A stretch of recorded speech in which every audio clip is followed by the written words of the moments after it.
Kaunia, sebab akibat itu bisa dicerna pakai otak kita. Itu disebut kaunia. Tapi cara yang kedua yaitu ilahiyah. Apa ilahiyah? Kemauan Allah. Ini nggak bisa dicerna pakai otak kita nih.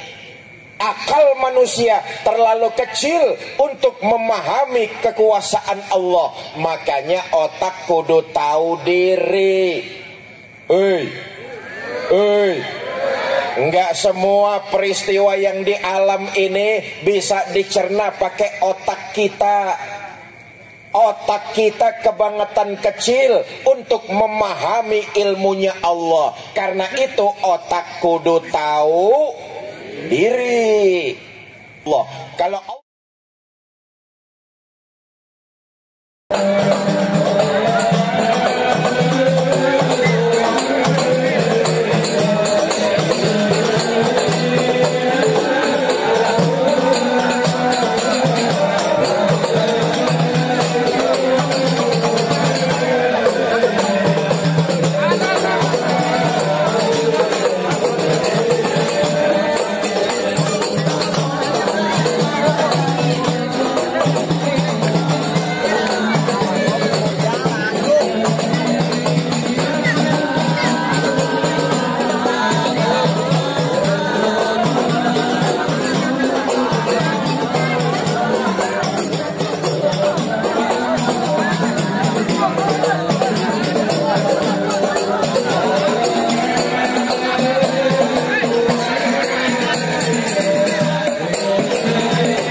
Bismillah walhamdulillah wassalatu wassalamu ala rasulillah Sayyidina Muhammad ibn Abdullah wa ala alihi wa sahbihi wa mawala, amma ba'du.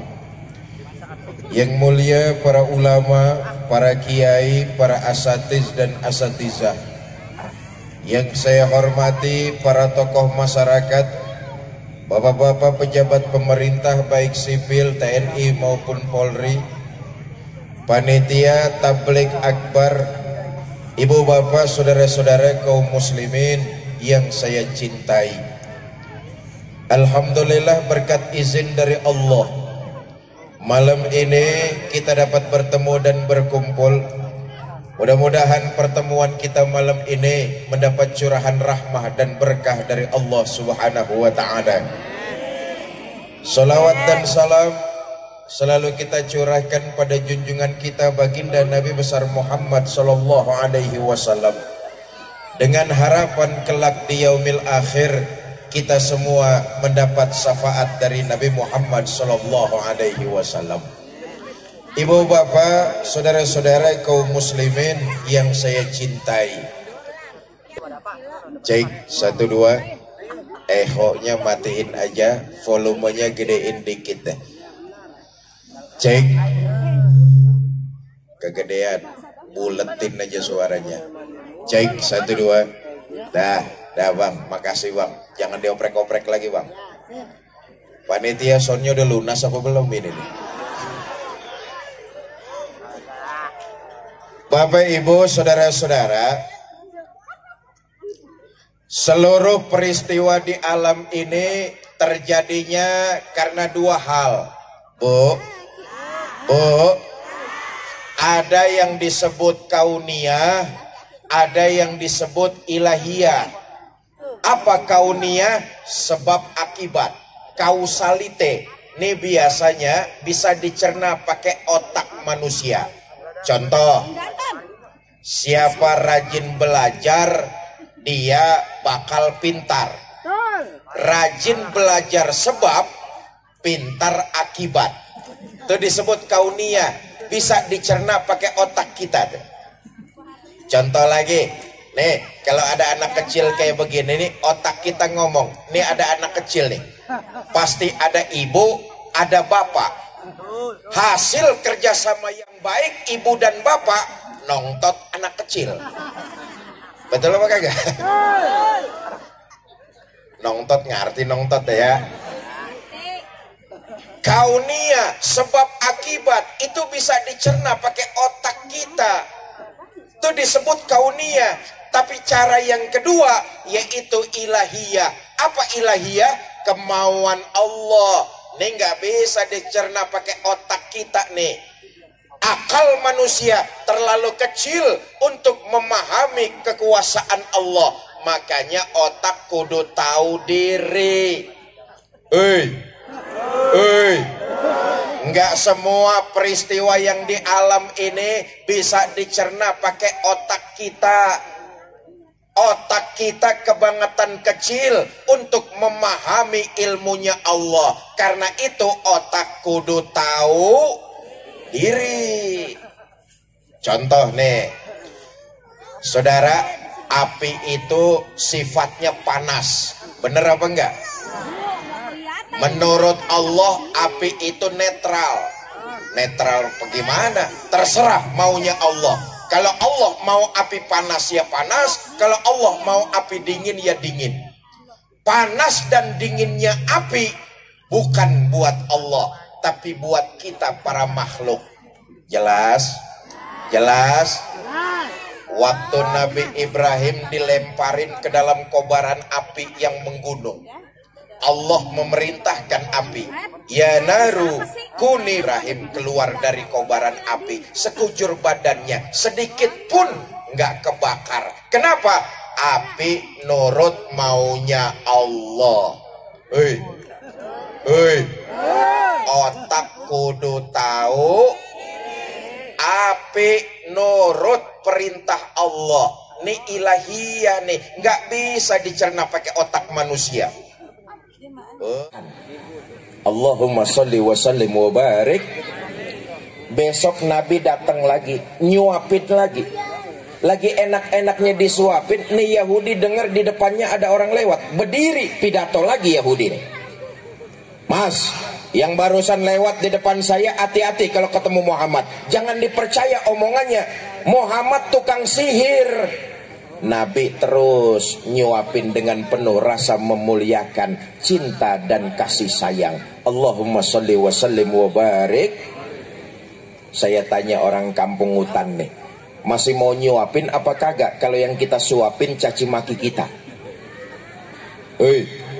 Masih mau nyuapin? Suapin dah terus, cuma makanannya campurin racun dikit. Itulah perilaku terpuji. Hidup di tengah-tengah masyarakat kemudian menebarkan nilai-nilai kebaikan tanpa pilih kasih, tanpa pandang bulu. Luar biasa ajaran agama Islam. Tujuan utama sholat mencegah perilaku keji, yang muncul perilaku terpuji. Hidup di masyarakat menebarkan nilai-nilai kebaikan. Nabi contohnya tuh.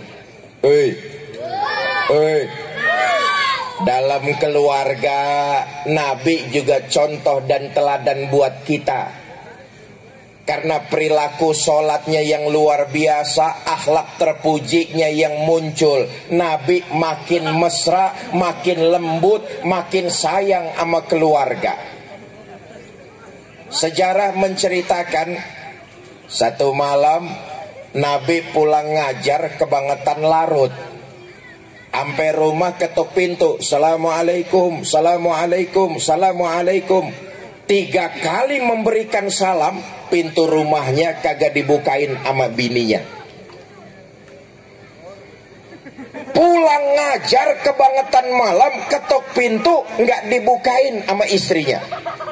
Apa yang dilakukan Nabi? Nabi gelar sorban, tidur ngeletak di depan pintu rumahnya sampai sepertiga malam yang akhir. Allahumma sholli wa sallim wa barik alaih. Sayyidul Mursalin, Khatamun Nabiyyin, penghulu para nabi dan rasul, pulang kemalaman, ngetok pintu nggak dibukain sama bininya, gelar sorban, geletak tidur sampai sepertiga malam yang akhir. Sepertiga malam yang akhir istrinya keluar, buka pintu, dia lihat lakinya tidur geletak, kaget. Dibangunin suaminya, "Bang, pindah tidurnya ke dalam, bangun." Luar biasa. Apa jawab Nabi? Ketika dibangunin sama istrinya disuruh pindah, kata Nabi, maafkan saya sayang, semalam saya pulang terlalu larut. Mirip suami-suami kampung hutan kalau lagi tidur dibangunin nih. Marah.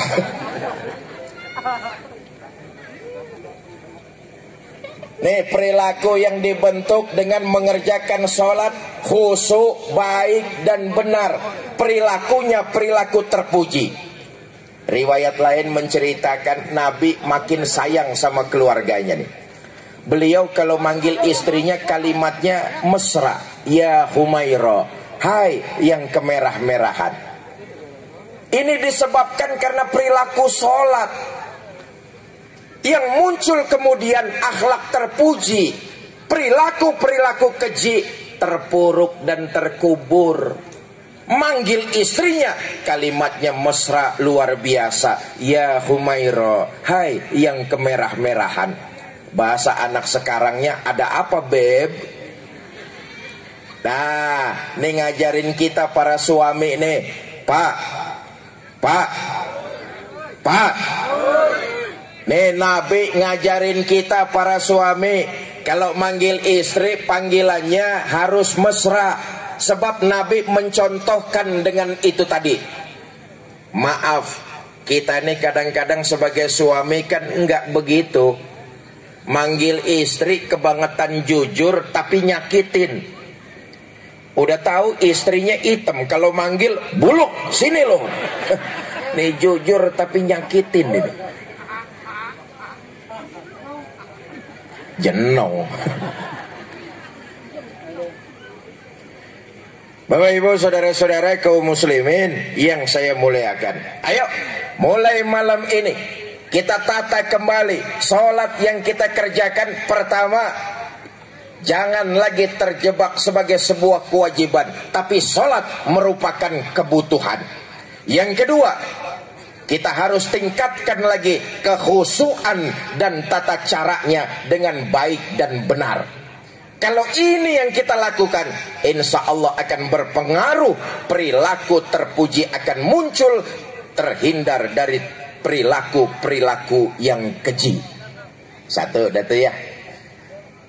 Masjid meningkatkan kualitas iman dengan memperbanyak amal ibadah. Yang kedua,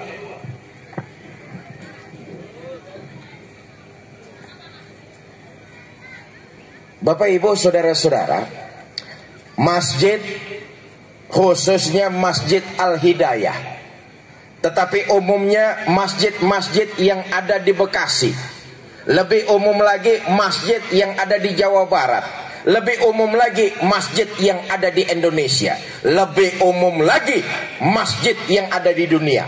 Kita lihat, semua masjid mengajarkan kepada kita nilai-nilai persamaan. Rumah kita boleh jadi menghadapnya berbeda-beda. Rumah saudara ada yang menghadap ke barat, ada yang menghadap ke utara, ada yang menghadap ke timur, ada yang menghadap ke selatan. Rumah kita boleh jadi menghadapnya berbeda-beda. Tetapi ketika kita datang ke masjid, hendak melaksanakan sholat berjamaah, kita datang dari penjuru arah. Betul apa enggak? Sampai masjid menghadap arah yang sama, mengikuti tuntunan Nabi yang sama, membaca bacaan yang sama, menyembah Allah Tuhan yang sama. Karena itu di masjid kita sesungguhnya diajarkan cari persamaan, jangan memperbesar perbedaan. Hidupkan silaturahmi dengan asas mencari persamaan. Malam ini saya datang ke kampung hutan silaturahmi dengan asas mencari persamaan. Saya nggak ngerasa seorang tamu datang ke sini nih. Saya ngelancong ke kampung hutan, ngelancong nih. Saya datang ke kampung hutan, saya nggak merasa sebagai seorang tamu. Kenapa? Saya silaturahmi dengan asas mencari persamaan. Menghina saudara sama juga menghina saya. Menyakiti saudara sama juga menyakiti saya. Saya adalah saudara, saudara adalah saya. Di hatiku ada kamu. Asik. Kalau semangat silaturahmi kita tumbuhkan dengan asas mencari persamaan, insya Allah kita akan tambah rukun, akan tambah kompak, akan tambah guyup. Yang namanya beda sampai kiamat tetap bakalan ada. Jangankan yang susah-susah dah. Nih, yang malam ini datang ke lapangan nih, ada nggak yang mukanya sama nih? Jangankan muka kita sama, nyengir kita aja beda-beda. Betul? Itu artinya perbedaan sampai kiamat pasti bakalan ada. Bagaimana cara kita muslim kampung Utan menghadapi perbedaan? Ayo kita dewasa, saling menghormati, saling menghargai, dan tetap saling mencintai. Selama itu hubungannya sosial. Menempati peringkat kedua setelah jihad fisabilillah. Apalagi dakwah di Indonesia, negara kita besar, dari Sabang sampai Merauke, dari Aceh sampai Papua. Ya Allah, saya dakwah sampai pelosok-pelosok nun jauh terpencil. Masuk desa, keluar desa. Masuk kampung, keluar kampung. Masuk hutan, keluar lembah. Masuk hutan, keluar hutan, lu sangka gua Tarsan lu. Bapak Ibu, saudara-saudara kaum muslimin yang saya cintai, makanya yang paling enak tuh dakwah kalau mau kagak capek di TV One tuh. TV One, Damai Indonesiaku. iNews, Cahaya Hati Indonesia. Program habis subuh, Net TV. Tuh enak. Ngajar cuma 20 menit, tapi se-Indonesia orang pada denger. Nggak capek. Ngajarnya cuma 20 menit. Nih kecanggihan teknologi nih. Ngajar cuma 20 menit, tapi se-Indonesia dari Aceh sampai Papua orang denger, orang lihat. Nggak capek tuh. Yang kedua, amplopnya rada gede. Bener-bener itu amplop dari TV. Kalau saya sama anak bini kagak makan setahun, kagak habis-habis. Lu nyautin mulu lu lah. Bapak Ibu, saudara-saudara kaum muslimin yang saya muliakan, saya ingin menyampaikan sebuah riwayat betapa celaka orang yang memutus silaturahmi. Hidup di tengah-tengah kampung, di tengah-tengah masyarakat, cuma jadi tukang kompor. Manasin sono, bakar yang sini, fitnah yang sini, ribut yang sana. Betapa celaka orang yang seperti itu. Hidup di tengah kampung, tapi menyebarkan fitnah kepada sesama. Memutus silaturahmi. Dulu ada orang kaya pengen pergi haji. Karena kebanyakan duit, nih orang kaya keder mau nitipin uangnya sama siapa. Cari di kampung, ngubek. Ada satu orang namanya Fulan, jujur, amanah, dan bisa dipercaya. Fulan, saya Pak, saya pengen pergi haji, saya titip uang sama kamu. Nanti pulang saya ambil lagi. Kata Fulan, Pak, silakan pergi haji yang khusyuk. Mudah-mudahan Bapak membawa haji yang mabrur. Uang Bapak titipin sama saya, Bapak pulang ambil lagi, insya Allah nggak bakalan kurang sepeser pun. Berangkat nih orang kaya pergi haji. Selesai melaksanakan haji, kembali dia ke kampung. Nyari Fulan, langsung ke rumahnya. Ketok pintu, Assalamualaikum, Assalamualaikum, Assalamualaikum. 3 kali memberikan salam, 3 kali ketok pintu. Pintu rumah Fulan kagak ada yang bukain. Tetangganya sebelah rumah nyongok. Ngerti orang sini nyongok? Ngelongok. Tetangganya sebelah rumah Fulan ngelongok. Pak, Bapak nyari siapa? Saya nyari Fulan. Oh maaf Pak, fulan beberapa hari yang lalu meninggal. Innalillahi wa inna ilaihi raji'un. Kata orang kaya, Mas tahu nggak fulan itu nyimpen duit saya di mana? Saya nggak tahu Pak. Keder nih orang kaya. Uang yang dia titipkan sama fulan, tetangganya kagak tahu. Nanya lagi nih orang kaya, Mas, mohon maaf, kalau memang si fulan sedang mendapat nikmat kubur, Bapak panggil di tepian sumur Zam-Zam, nanti dari dalam ada yang nyautin. Berangkat nih orang kaya, balik lagi ke Mekah. Tepat tengah malam di tepian sumur Zam-Zam, orang kaya teriak manggil fulan. Fulan, fulan, fulan. Sampai 3 kali nggak ada yang nyautin dari dalam sumur Zam-Zam. Kecewa orang kaya ini. Waduh, bagaimana urusannya ini? 3 kali beberek kagak ada yang nyautin. Selesai sholat subuh orang kaya ini pulang, lapor sama ulama. Tuan saya, semalam 3 kali saya teriak, nggak ada yang nyautin dari sumur Zam-Zam. Bagaimana ini Tuan saya?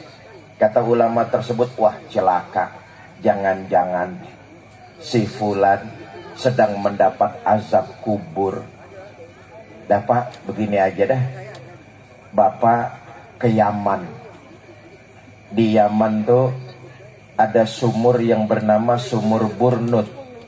Kalau memang fulan sedang diazab di dalam kuburnya, disiksa di dalam kuburnya, Bapak panggil di sumur Burnut, ntar ada yang nyautin di situ tuh. Berangkat nih orang kaya ke Yaman. Tepat di tepian sumur Burnut, orang kaya ini teriak manggil fulan. Fulan, oi. Baru sekali manggil, udah ada yang nyaut dari dalam sumur Burnut. Kaget orang kaya nih, ya Allah fulan, kenapa kamu sedang diazab di dalam kuburmu? Bukankah waktu hidup di dunia kamu rajin sholat, rajin puasa, sama ulama dekat? Kamu orang yang menjaga amanah, nggak pernah khianat. Tapi kenapa kamu sedang diazab di dalam kuburmu? Pak, benar waktu hidup di dunia saya rajin ibadah. Benar waktu hidup di dunia saya sekuat mungkin menjaga amanah. Tapi ada satu persoalan yang belum saya selesaiin sama saudara saya Pak. Mumpung Bapak datang ke sini, saya minta tolong temuin saudara saya, sampaikan salam permohonannya Pak. Ya udah, ntar alamatnya lu Sherlock aja dah, Sherlock. Pak, tolong temuin saudara saya, sampaikan permohonan maaf dari saya. Baik fulan, alamatnya sudah kamu kasih, nanti saya akan sampaikan permohonan maaf dari kamu. Terima kasih Pak. Ngomong-ngomong fulan, duit gua lu taruh mana? Duit juga nih urusannya. Oh, duit Bapak saya taruh di rumah, di dapur. Cari dah ngoprek, insya Allah ada di bawah bakul. Cuma saya minta tolong Pak, temui saudara saya, sampaikan ada manfaat. Lebih kurang saya mohon maaf. Wallahul muwafiq ila aqwamit thoriq. Assalamualaikum warahmatullahi wabarakatuh.